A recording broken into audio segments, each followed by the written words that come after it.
it's Casey with Real Time Care, and I'm here today with Dr. Metzger and Zildjian, and we wanted to talk a little bit about chocolate. Everybody kind of hears that chocolate's bad for dogs, so fill us in. What's the real skinny?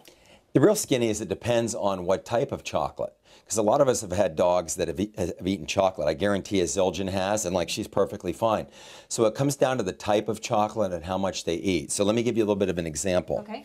The worst is baking chocolate. And the drug in chocolate that causes problems in dogs is called theobromine. Okay. And also there's caffeine in chocolate. So it's a combination of those two that causes the problems.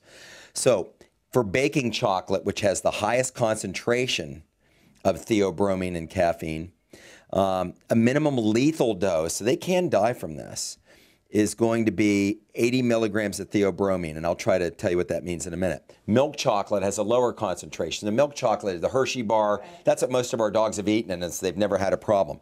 Not a surprise, because the milk chocolate is much lower in theobromine and caffeine. But for a dog to have a problem with milk chocolate, regular chocolate we're used to, they'd have to eat basically a pound of milk chocolate for about a 25-pound dog. So Zildjian's 60 pounds. She'd have to eat several pounds of milk chocolate. Okay. She'd have to eat about 10 times less of baking chocolate. But baking chocolate's pretty bitter, so the point is keep your dogs away from chocolate. They can have a problem.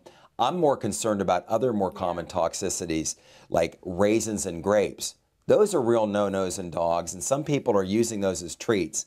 Those are the ones you definitely don't want to use as treats in dogs. So no raisins, no grapes. What about other side effects? So if chocolate's not toxic, let's say my dog eats 4 Hershey bars and I have, a 20-pound dog. Yeah. Anything else happen from that? Basically, they have vomiting and diarrhea and hyperexcitability. So think about caffeine, theobromine. So if you drank 20 cups of coffee, you're going to be all hyper. Okay. So that's another thing that we can see. That's why a lot of times we don't see it as a lethal dose or a fatality. It's just the dogs are vomiting and they're acting, ain't doing right once again. It seems like my dog is wired.